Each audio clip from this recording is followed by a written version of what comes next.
Oui, maman, c'est Simon. Oui, oui, je t'embrasse. Je t'appelais parce qu'il y a Blanche-Fesse et les Sept Mains de... Oui, le film de Marie Von Bülow qui vient d'arriver sur Netflix. Tu pourrais me passer tes codes? FBI, open up!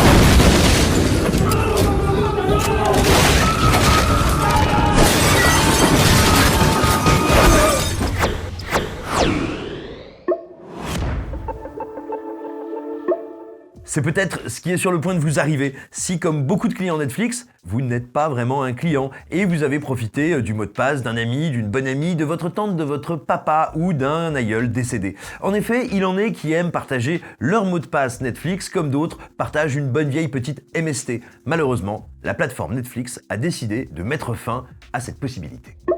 Je profite de notre partenariat avec Filmo, une plateforme de SVOD qu'on aime beaucoup, pour vous causer de deux des films qui sont disponibles pour leurs abonnés. Le premier est un des immenses thrillers des années 70, absolument indispensable à tout bon cinéphile. Le second est un film d'horreur trop méconnu qui vous vaudra de merveilleux cauchemars. Le premier, c'est donc Marathon Man de John Schlesinger, film de 1976 dans lequel un tout jeune Dustin Hoffman va se retrouver ballotté entre d'un côté les services secrets américains et de l'autre un ancien criminel de guerre nazi de retour aux États-Unis incognito pour mettre la main sur un énorme pactole et qui se trimballe une petite lame rétractable qui vous vaudra quelques sueurs froides bien glacées. Le film est incroyablement bien écrit, terriblement construit, d'une intensité remarquable et il culmine notamment dans une séquence de torture qui est restée absolument culte et qui écrase tous les sauts et autres tortures porneries du monde. Et rappelez-vous bien de cette réplique: Is it safe? Elle risque de vous hanter un petit moment. Ensuite, j'avais envie de vous parler de La Maison près du cimetière, un film qui est bien et qui vous cause, comme son titre l'indique, d'une maison qui est près d'un cimetière, dans laquelle il y a des gens qui vont être transformés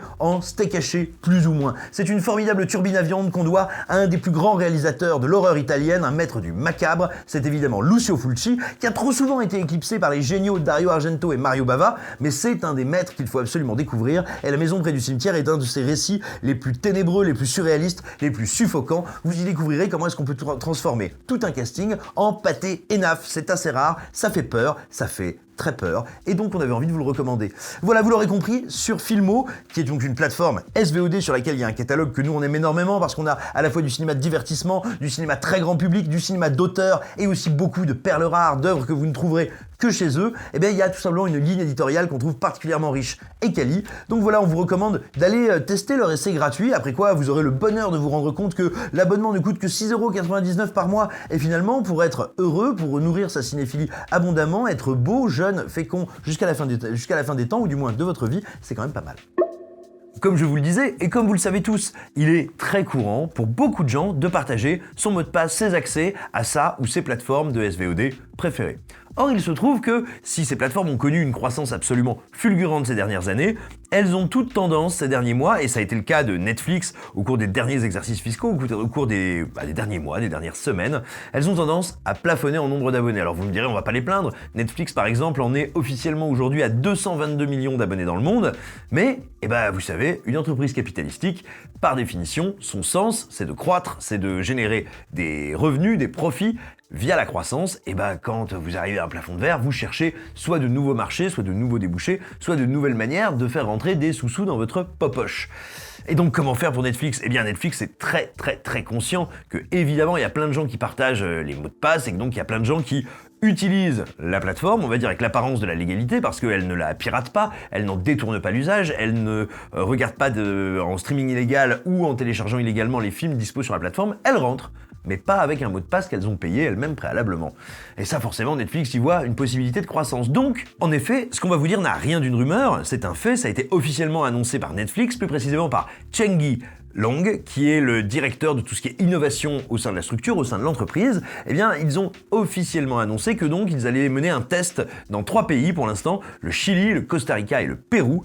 Eh bien, dans ces pays, ils comptent empêcher en fait les gens de partager gratuitement leur mot de passe, et surtout donc d'empêcher les gens qui recevraient, qui seraient bénéficiaires d'un mot de passe gratuit, de se connecter.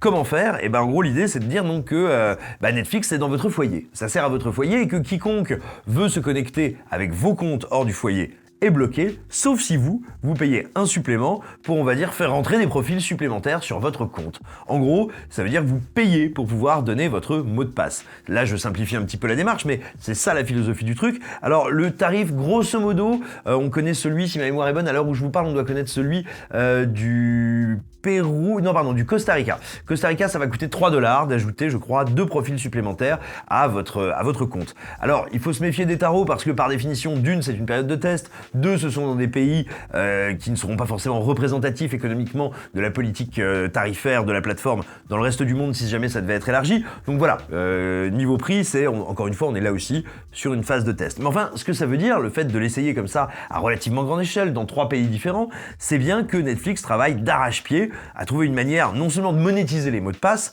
mais surtout de limiter ce qu'eux appellent la piraterie. Et pour bien comprendre la philosophie de l'entreprise, est-ce que ça risque de transformer à votre usage de Netflix? On va regarder directement le communiqué de presse de Chen Guilong.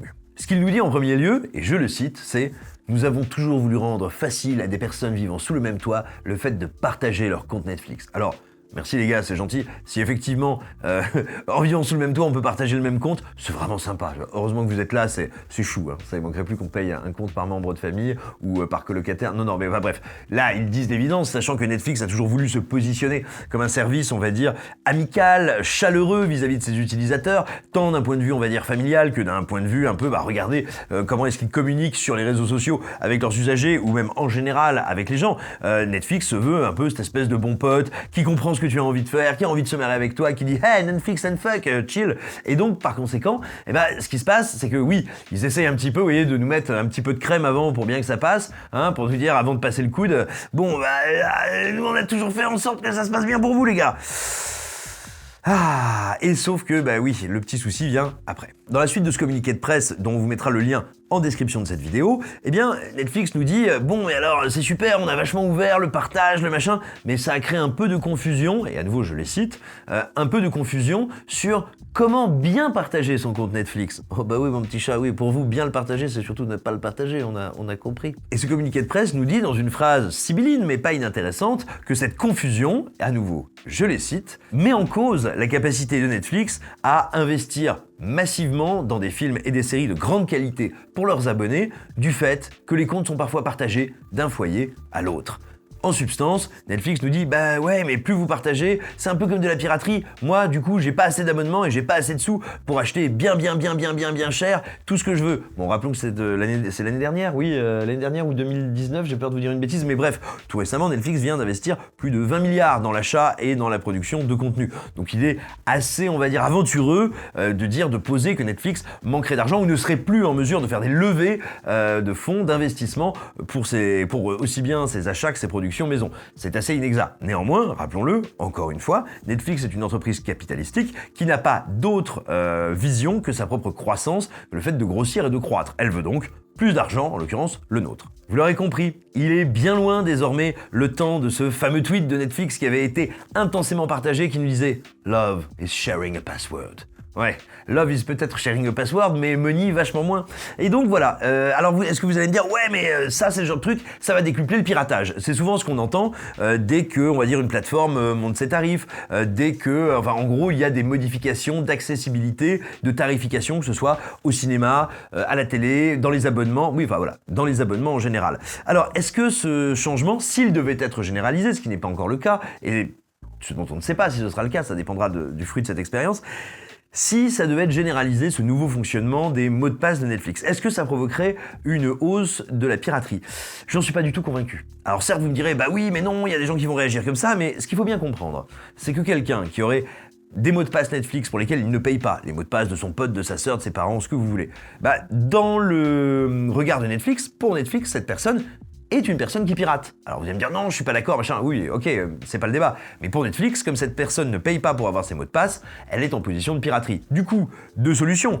Cette personne se retrouve du coup avec l'accès bloqué, soit elle se met, on va dire, à pirater de manière classique en téléchargeant illégalement ou en allant sur des sites de streaming illégal, mais pour Netflix ça ne change rien. Que cette personne regarde ses films sans payer ou les pirates sans payer, c'est la même pour Netflix. Et à l'inverse, si cette personne se dit « Bon allez, je passe le pas, je vais prendre mon abonnement », c'est tout bénef pour Netflix. Ou alors, si elle dit à son pote, ah écoute, j'ai pas d'énormes moyens en ce moment, vas-y, je te file les 3$, c'est moi qui te les paye, puis comme ça, toi tu me rajoutes sur ton compte, et ben ça fera toujours ça de prix aussi pour Netflix. Et en revanche, il me paraît très irréaliste d'imaginer massivement, j'entends, parce qu'il y a toujours des cas particuliers, mais massivement, on va dire des clients originels, des clients racines qui se diraient ah ouais, mais si mon pote il peut pas se connecter à mon compte, moi j'enlève mon compte pour toute ma famille, je me désabonne.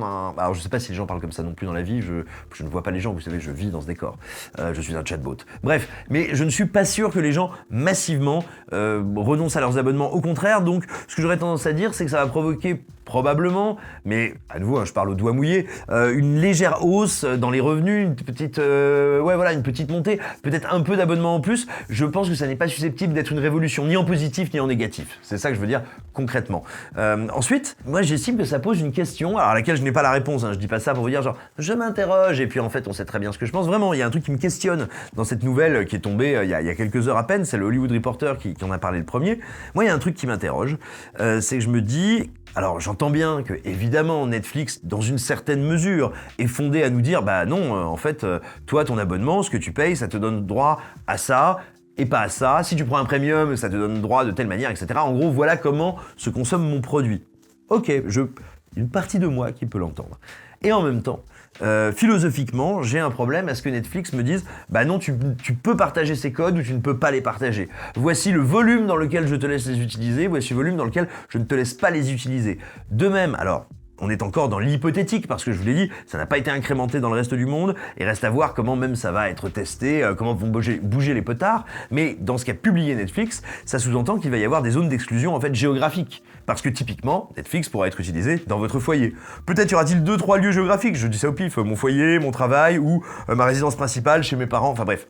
Mais en gros, ce que ça veut dire, c'est que possiblement, potentiellement, à nouveau, on est dans l'hypothèse, quand vous allez être en déplacement, quand vous allez être chez des potes ou quand vous allez être hors de chez vous, eh bien même malgré vos codes, la plateforme Netflix risque de vous dire « Ah, vous n'êtes pas à tel endroit, vous n'êtes pas au lieu du foyer, machin, je ne peux pas vous laisser vous connecter. » Et donc, moi, payer pour un service qui est capable de me dire quand il doit être utilisé, où il doit être utilisé, et dans quelle proportion je peux ou non en faire profiter quelqu'un alors que je le paye, ça me pose un véritable problème moral, éthique, philosophique, utilisons tout de suite les grands mots, mais vraiment ça m'interroge sur la légitimité de ce service à me dire t'as pas le droit de me prêter. Ah, t'as pas le droit de faire bénéficier un de tes proches de ce que tu as acheté. Il me semble que c'est une forme de rupture, on va dire, du contrat théorique qu'il y a dans le capitalisme, entre un client et quelqu'un qui propose un service à ce client. Alors vous allez me dire encore une fois, ce n'est pas un bien qu'on achète Netflix, on est usager, on est locataire en quelque sorte d'une plateforme. Mais je trouve que voilà, la volonté un peu coercitive d'essayer de nous empêcher d'utiliser la plateforme de telle ou telle manière, moi m'agace un peu.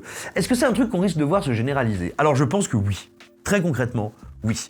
À l'instant T, à l'heure actuelle, les Disney+, les Amazon Prime, etc., ne sont pas encore assez puissants, n'ont pas encore, on va dire, une base client assez forte pour pouvoir dire « Eh ben nous aussi on fait pareil, on va monétiser les mots de passe ». Mais ne nous faisons pas d'illusions.